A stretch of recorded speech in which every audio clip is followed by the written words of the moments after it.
Okay, this is Diwakar sir और हम लोग क्लास 11 फिजिक्स में यूनिट ऑफ मेजरमेंट चैप्टर पढ़ रहे थे। इस चैप्टर में हमने एरर के बारे में पढ़ लिया है, क्लासिफिकेशन ऑफ एरर के बारे में पढ़ चुका है, मैथमेटिकल रिप्रेजेंटेशन ऑफ एरर और कॉम्बिनेशन ऑफ एरर, ये सारे टॉपिक कवर कर लिए हैं। अब इसके आगे हम न्यू टॉपिक स्टार्ट कर रहे हैं जिसका नाम है सिग्निफिकेंट फिगर। अब इस सिग्निफिकेंट फिगर क्या होता है, इसमें ये होता है कि आप किसी भी क्वांटिटी को अगर रिप्रेजेंट कर रहे हो तो कितने डिजिट तक या पॉइंट के कितने डिजिट तक या कितने डिजिट तक ये अपना एक्यूरेट वैल्यू रखता है। ठीक है, so that is written here, the significant figure expresses the accuracy with which the physical quantity may be expressed, मतलब कितने डिजिट तक इसकी वैल्यू एकदम एज इट इज रखी गई है, उसके बाद की वैल्यू हमको नहीं पता होती है या वो ऊपर नीचे हो सकता है। ठीक है, अब सिग्निफिकेंट फिगर फाइंड आउट करने का रूल क्या होता है, मतलब कि कहीं अगर आपको कुछ लिखा हुआ है तो आप उसमें से कैसे बताओगे कि इसका सिग्निफिकेंट फिगर 2 है या 3 है या 5 है। ठीक है, कितने डिजिट तक इसके सिग्निफिकेंट फिगर दिए हुए हैं। तो रूल नंबर 1 ये होता है, all non zero digit are significant figure. कहीं भी अगर जीरो नहीं है, सारा खेल इसमें जीरो का ही होता है। ठीक है, अगर डिजिट के फॉर्म में है तो वो सिग्निफिकेंट फिगर माना जाएगा। जैसे 1124, यहाँ पर 1124 क्या है, 4 डिजिट है, 1124, तो ये चार डिजिट का सिग्निफिकेंट फिगर है। 99916 ये 5 डिजिट का सिग्निफिकेंट फिगर है। अब दो नॉन जीरो डिजिट है, ठीक है, दो नॉन जीरो डिजिट के बीच अगर जीरो आ जाता है तो उसको हम गिनते हैं। ठीक है, नॉर्मल जैसे हम लोग 103 102 वैसा लिखते हैं। ठीक है, तो उसको 102 या 103 पढ़ते हैं। तो इस चीज़ को भी हम लोग इसमें मतलब जीरो को हम काउंट करेंगे, इस केस में जीरो को हमको काउंट करना पड़ेगा।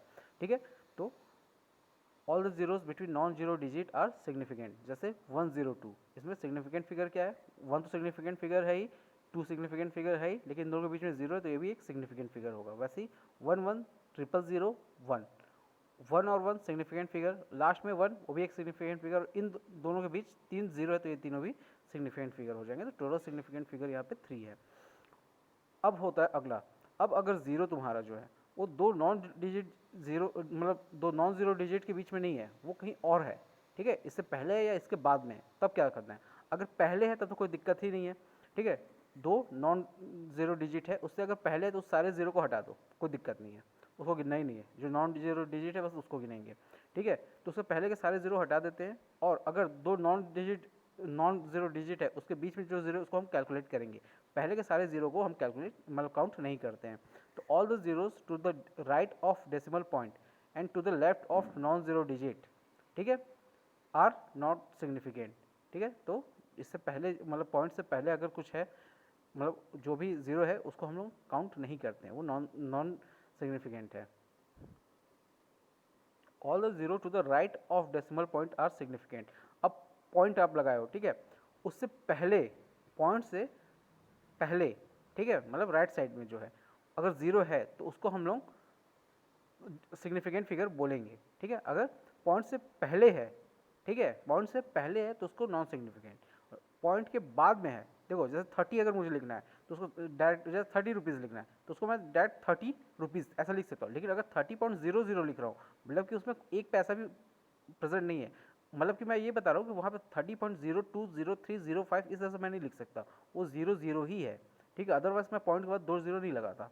ठीक है, तो अगर पॉइंट के बाद दो जीरो लगा तो सिग्निफिकेंट फिगर में इसको काउंट करना है। ठीक है, वैसे 601 थ्री सिग्निफिकेंट फिगर 0.0, तो इसको भी आपको काउंट करना है, इसमें 4 है। अब देखो 0.0010, अब यहाँ पे देखो पॉइंट से पहले का जीरो का तो कोई मतलब नहीं है, उसको सिग्निफिकेंट फिगर नहीं मानेंगे। जीरो जीरो इस पॉइंट के मतलब नॉन सॉरी पॉइंट के बाद जो दो जीरो है इसको भी हम सिग्निफिकेंट फिगर नहीं मानेंगे क्योंकि डिजिट से पहले है। ठीक है, डिजिट के बाद एक जीरो है लेकिन वो पॉइंट के बाद आया हुआ जीरो है। ठीक है, पॉइंट के बाद आया हुआ जीरो तो इसको हमको काउंट करना पड़ेगा। राइट हैंड साइड है ऑफ पॉइंट है तो इसको हमको काउंट करना पड़ेगा। तो 1 और 0, यहाँ पे इसकी वैल्यू 10 है तो इसमें सिग्निफिकेंट फिगर 2 है। ठीक है, अब अगला देखते हैं, the trailing zero in the number without a decimal point are non significant. ठीक है, अब अगर आपको 100 1000 1 लाख इस तरह से दे दिया तो इसमें सिग्निफिकेंट फिगर सिर्फ 1 है। ठीक है, इसके बाद के जीरो का कोई मतलब नहीं, उसको हम 10 टू पावर में एक्सप्रेस कर सकते हैं, तो सिग्निफिकेंट फिगर 1 है।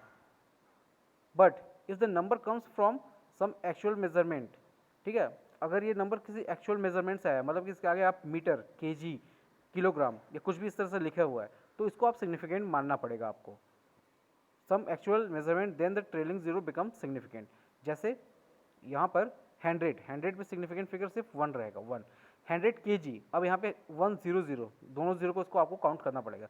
ये रूल एक दो बार आप अप्लाई करके देखो, आपको खुद याद हो जाएगा, ठीक है। वरना ऐसे बहुत कंफ्यूजन लगता है, सर कब लेना है कब नहीं लेना है, आप तो बस नियम बता दिए, लेकिन इसको एक दो बार प्रैक्टिस करोगे तो याद हो जाएगा।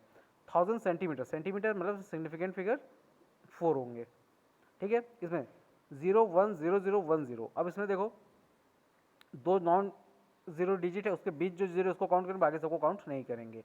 तो 1 0 0 1, बस यही सिग्निफिकेंट फिगर है। इसमें 0 100 सेंटीमीटर, तो इसमें 100 सेंटीमीटर लेंगे, ठीक है। तो 100 में सिग्निफिकेंट फिगर कितने हैं, 3। When the number is expressed in exponential form, the exponential term does not affect the significant figure। अब अगर आपको एक्सपोनेंशियल फॉर्म या फिर पावर में इंडिकेट किया गया है, तो उसमें आपका जो पावर वाला टर्म है उसको उसका जीरो कोई मतलब का नहीं है, ठीक है। जैसे 1.2 इंटू 10⁻², तो यहाँ पे सिग्निफिकेंट फिगर 1.2, बस यही है, ठीक है। 0.12 इंटू 10⁻⁻1, ठीक है। अब इसी चीज़ को हम लोग अगर अदर वे में एक्सप्रेस करें तो 0.12 भी बन जाएगा इंटू 10⁻⁻1। तो इसमें हम लोग का क्या हो जाएगा, सिग्निफिकेंट फिगर अगेन 1 और 2। इसी का 0.012 सिग्निफिकेंट फिगर 1 2 ही रहेगा, मतलब इसको किसी भी टर्म में आप रिप्रेजेंट करो, 0.0012 10⁻1 सिग्निफिकेंट फिगर 2 ही रहेगा। अब 9.1 इंटू 10⁻31 kg, अब 10 टू पावर का कोई मतलब नहीं, 9.1, इसमें सिग्निफिकेंट फिगर सिर्फ 2 है, ठीक है। तो ये सिग्निफिकेंट फिगर की बात हो गई। अब राउंडिंग ऑफ, राउंडिंग ऑफ में हम क्या करते हैं, ये हम लोग बचपन से पढ़ते आ रहे हैं, ठीक है। सिंपल सा रूल होता है कि पॉइंट के बाद अगर कोई डिजिट है वो मतलब जैसे 6.87, 7 जो है ये 5 से ग्रेटर है, तो इसको हम लोग 8 को 9 कर देते हैं। अगर ये नंबर 7 जो है 4 होता, ठीक है, 7 की जगह 4 होता, 6.84, तो ये नंबर जो है 5 से कम है, तो हम लोग 8 को एज इट इज़ रख देंगे, कोई दिक्कत नहीं है।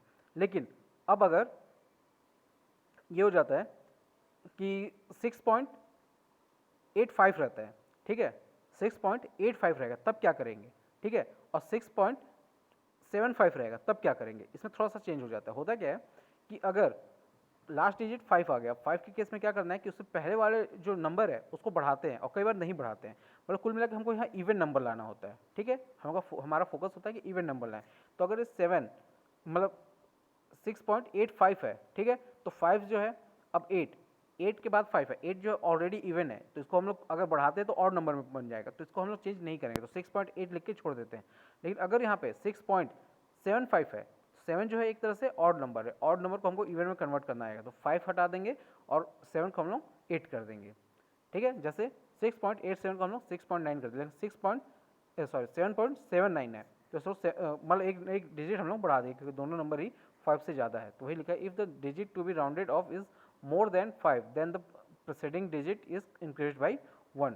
If the digit to be rounded off is less than 5, then the preceding digit is unaffected, ठीक है। अगर वो 5 से कम है तो वो unaffected रहेगा। जैसे 3.94 4 है, ठीक है, तो 4 को हम लोग हटाएंगे और 9 एज इट इज़ रहेगा। 1.62 2 है, 2 को हटाएंगे और 6 एज इट इज़ रहेंगे। अब if the digit to be rounded off is 5, then preceding digit is increase by 1 if it is odd, ठीक है। अगर वो ऑड नंबर है तो वो 1 से बढ़ जाएगा, ठीक है। And is left unchanged if it is even, अगर वो इवन है तो वो अनचेंज रहेगा। एग्जाम्पल 14.35, ठीक है, यहाँ पे 5 को हम हटाते हैं तो 14.4 हो गया, क्योंकि ये ऑड नंबर है, इसको इवन करना है। 14.45, ये 4 ऑलरेडी है तो इसको हम लोग 14.4 ही छोड़ देंगे। 9.75 तो ये 9.8 हो जाएगा, 9.85 तो ये 9.8 ही रहेगा, ठीक है। तो राउंडिंग ऑफ बहुत सिंपल मेथड है, ये आप लोग एक बार पढ़ लीजिएगा, समझ में आ जाएगा। अब ऑर्डर ऑफ मैग्नीट्यूड, अभी ऑर्डर ऑफ मैग्नीट्यूड होता क्या है, जैसे हम लोग लिखते हैं g = 6.67 10⁻11, तो इसका ऑर्डर जो है 10 के पावर में हमको कितना लिखना है उससे हम लोग डिटरमाइन करते हैं। आगे समझते हैं इसको कैसे रिप्रेजेंट करते हैं। Power order of magnitude of quantity is power of 10 required to represent that quantity. Power is determined after rounding off the value of quantity properly, ठीक है। अब क्वांटिटी को आप प्रॉपरली राउंडिंग ऑफ कर लेंगे तभी आप पावर निकाल सकते हो। For rounding off last digit is simply ignored, ठीक है। तो राउंडिंग ऑफ करोगे तो उसमें लास्ट डिजिट का कोई रूल नहीं है। जैसे 6.67 या 6.65, या फिर दूसरा एग्जांपल ले लेता हूँ, 8.65 ये ले लेते हैं, 8.65, तो इसमें 6 और 5 पॉइंट के बाद वाला जो है उसका कोई मतलब नहीं है। 8 जो है इसका मतलब है, जो फर्स्ट डिजिट है उसका मतलब है, ठीक है।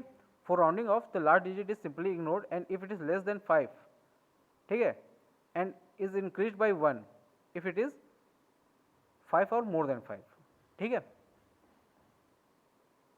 चलो आगे इसका एग्जांपल देखते हैं। जैसे यहाँ एक एग्जांपल दिया है कि 0.0002, ठीक है, इसको अगर आप रिप्रेजेंट करोगे तो 2 इंटू 10 पावर -4, ठीक है, पॉइंट के बाद यहाँ पे 4 डिजिट है तो 10 पावर -4, ठीक है, यहाँ पे ऑर्डर ऑफ मैग्नीट्यूड कितना हो जाएगा, -4 हो जाएगा, ठीक है। तो इसमें हम लोग -4 छोड़ दे रहे हैं। अब क्यों छोड़ रहे हैं मैं आगे बताऊंगा, ठीक है। लेकिन अगला एग्जाम्पल हम देखते हैं 0.57, ठीक है, तो इसको हम लोग मल्टीप्लाई किए तो फिर ये हो जाएगा 57 इंटू 10 पावर -2, ठीक है, या इसी को हम लोग 5.7 इंटू 10 पावर -1 इस तरह से लिख सकते हैं। अब देखो हमको करना क्या होता है कि 5.7 मतलब एक डिजिट लिखना तो उसके बाद पॉइंट लगाना होता है, ठीक है। तो अगर ये 2 वाले में केस में, अगर पहले एग्जांपल के केस में अगर मैं यहाँ पे पॉइंट लगाता तो 2.0 ऐसा लिखता, तो इसलिए 0 को मतलब नहीं, इसलिए उसको मैंने नहीं लिखा। इसमें हमको लिखना है तो 5.7 इंटू 10 पावर -2 होगा, ये -1 होगा, ठीक है। तो यहाँ पे ऑर्डर ऑफ मैग्नीट्यूड कितना -1 आ रहा है, पर इसको हम लोग अगर कैलकुलेट करेंगे तो हम लोग इस 5 को देखेंगे, ठीक है। अब ये 5 है, पॉइंट से पहले 5 है, तो हम लोग यहाँ पे +1 करेंगे तो -1 + 1 = 0, तो यहाँ ऑर्डर ऑफ मैग्नीट्यूड 0 हो जाएगा। अब अगला एग्जाम्पल देखते हैं 0.019, तो इसमें हम लोग देखेंगे 1.9 इंटू 10 पावर -2, इसको लिख सकते हैं 1.9 इंटू 10 पावर -2, ठीक है। अब यहाँ पे 1 है तो -2 के आगे हम लोग कुछ ऐड नहीं करेंगे, -2 में कुछ ऐड नहीं करेंगे। अगला एग्जाम्पल लिखते हैं 9900, ठीक है, 9900, तो इसको हम लिखते हैं 9.9 इंटू 10 पावर 3, ऐसा लिख सकते हैं। अब यहाँ पे 9 पॉइंट है, मतलब 9 से पॉइंट से पहले 9 है, वो 5 से ज़्यादा है, तो यहाँ पे 3 + 1 करेंगे, ऑर्डर ऑफ मैग्नीट्यूड इज 4। वैसे 603, तो इसको हम लोग लिखेंगे 6.03 इंटू 10 पावर 2, 6 5 से ज़्यादा है, तो यहाँ पे ऑर्डर ऑफ मैग्नीट्यूड 3 हो जाएगा, ठीक है। तो ये आपका हो गया ऑर्डर ऑफ मैग्नीट्यूड वगैरह। अब अगला हमको जो देखना है वो कुछ unit, practical unit of length. Practical unit of length का हो या तो फिर जो एस्ट्रोनॉट्स यूज़ करते हैं या एस्ट्रोलॉजी में बहुत लार्ज डिस्टेंस यूनिट्स होते हैं उसके बारे में हमको समझना है, जिसको हम लोग मैक्रोस्कोपिक यूनिट बोलते हैं। पहला यूनिट है एस्ट्रोनॉमिकल यूनिट। अब ये एस्ट्रोनॉमिकल यूनिट क्या होता है, तो ये होता है अर्थ से सन का जो डिस्टेंस है, अर्थ से सन का जो डिस्टेंस है उसको हम लोग 1 एस्ट्रोनॉमिकल यूनिट मानते हैं, ठीक है। तो 1 एस्ट्रोनॉमिकल यूनिट होता है कितना, 1.5 into 10 power 11 metre, 1.5 into 10 power 11 metre earth से सन की डिस्टेंस है, और इसको हम 1 एस्ट्रोनॉमिकल यूनिट मानते हैं, ठीक है। इसको अगर किलोमीटर में रिप्रेजेंट करोगे तो कितना हो जाएगा, 1.5 इंटू 10 पावर 7 किलोमीटर, सॉरी ये कुछ गलत बोल दिया, इंटू 10 पावर 8 किलोमीटर होना चाहिए, ठीक है। तो 1.5 इंटू 10 पावर 8 किलोमीटर या 1.5 इंटू 10 पावर 11 मीटर। अब 1 लाइट ईयर क्या होता है कि अगर आप लाइट को वैक्यूम में ट्रेवल कराते हो, ठीक है, लाइट अगर वैक्यूम में ट्रेवल करता है तो एक साल में जितना डिस्टेंस वो ट्रेवल करेगा, एक साल में लाइट जितना डिस्टेंस ट्रेवल करेगा उसी को हम 1 लाइट ईयर बोलते हैं। तो 1 light year is the distance travel by light in vacuum for 1 year, ठीक है। 1 लाइट ईयर की वैल्यू कितनी होती है मीटर में अगर देखा जाए तो 9.46 इंटू 10 पावर 15 मीटर, उसका कितना था 1.5 इंटू 10 पावर 11 मीटर, इसका 9.46 इंटू 10 पावर 15 मीटर, ठीक है। इसको आपको याद रखना है सारी वैल्यू, 9.46 इंटू 10 पावर 15 मीटर। अब पार्सेक क्या होता है, जैसे कि मैं आपको बताया कि एक, जैसे आपको पता है, रुको, अगर यहाँ एक एंगल बन रहा है, ठीक है, तो इन दोनों के बीच एक आर्क बनेगा, ठीक है। तो इस आर्क, ये आर्क अगर 1 एस्ट्रोनॉमिकल यूनिट है, ठीक है, 1 एस्ट्रोनॉमिकल यूनिट है, तो इसके कारण इस सेंटर पे जो एंगल बनेगा, ठीक है, इस सेंटर पे जो एंगल बनेगा उसको 1 पावर सेकेंड कहेंगे, ठीक है। अब ये बहुत ही बड़ी वैल्यू होती है क्योंकि ये अपने आप पे देख रहे हो कि 1 एस्ट्रोनॉमिकल यूनिट मतलब कि अर्थ से सन की डिस्टेंस जो है उतना डिस्टेंस का ये आर्क है, तो इस आर्क के दोनों एंड के बीच जो एंगल बनता है इसको हम लोग 1 पारसेक सेकेंड या 1 पार पैरालैक्टिक सेकेंड कहेंगे, ठीक है। हमको पता है 1 डिग्री इक्वल टू 60 मिनट होते हैं, 60 मिनट इक्वल टू 60 सेकेंड होता है, तो 1 डिग्री इक्वल टू 3600 सेकेंड हो जाएगा, ठीक है। इफ 1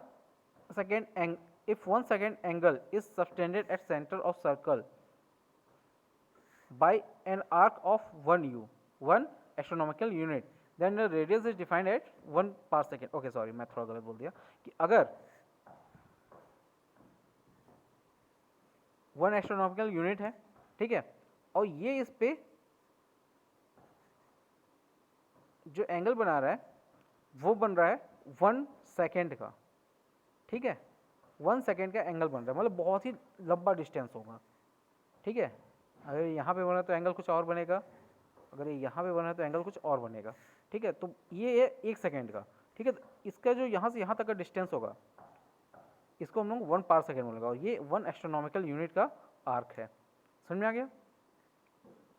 ओके,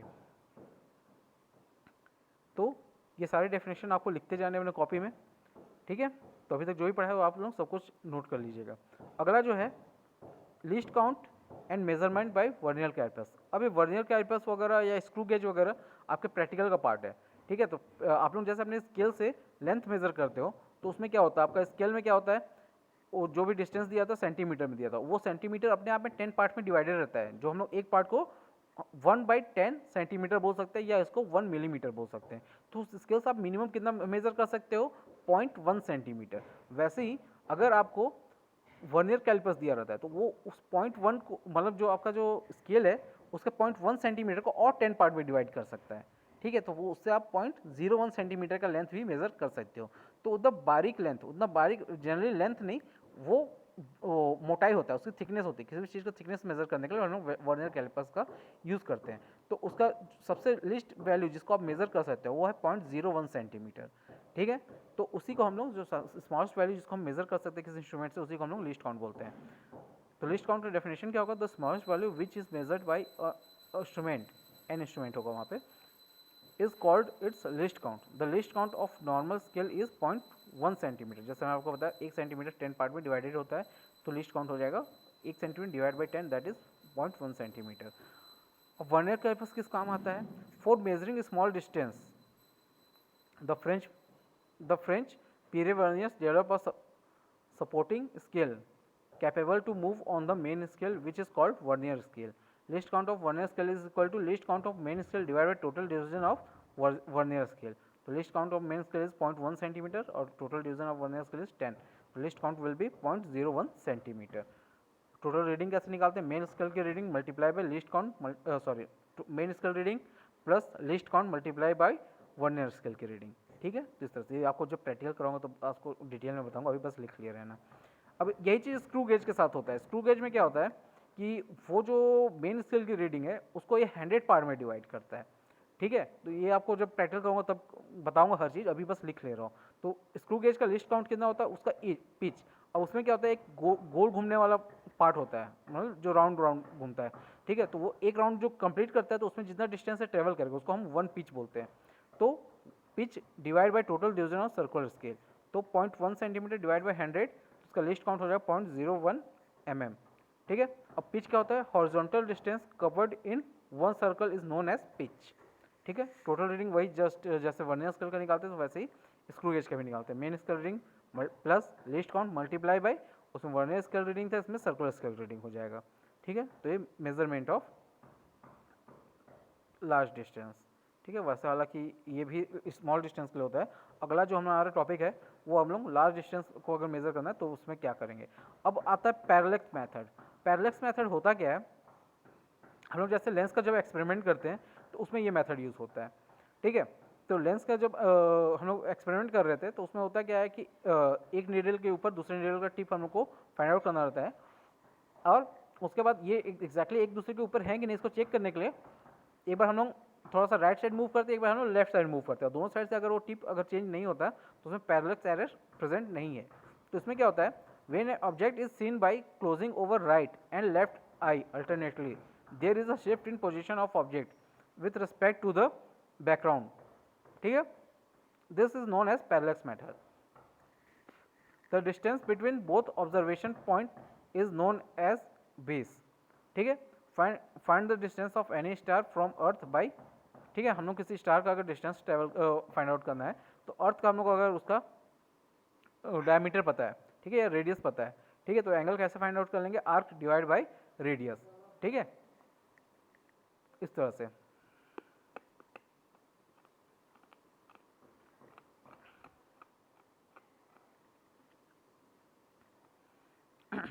आपको सब कुछ नोट करते जाना है। Size of astronomical object. अब सपोज आपको अर्थ का यहाँ से डिस्टेंस मेजर करना है, ठीक है, अर्थ की डिस्टेंस कितनी है या अर्थ का डायमीटर कितना है ये पता करना है। तो अर्थ का डिस्टेंस यहाँ से हम लोग को पता चल जाएगा, ठीक है, डिस्टेंस हमको पता है मान लो। तो यहाँ से हम लोग एक टेलीस्कोप के थ्रू अर्थ का एक वन साइड देखते हैं, फिर दूसरा साइड देखते हैं। तो इन दोनों साइड देखने में वो जो टेलीस्कोप का कितना एंगल मूव हुआ, ठीक है, ये हमको फाइंड आउट कर लेना होता है। और वहाँ पे हमको फॉर्मूला लगाना arc equal to angle is equal to arc upon radius, ये फॉर्मूला लगा के हमको फाइंड आउट हो जाता है, ठीक है। तो आप लोग सब कुछ एज इट इज़ लिख लो और फिर आगे मैं इसको क्लास में करवा दूंगा, ठीक है। ओके, चलो आज की क्लास में यही ख़त्म करता हूँ। Thank you class.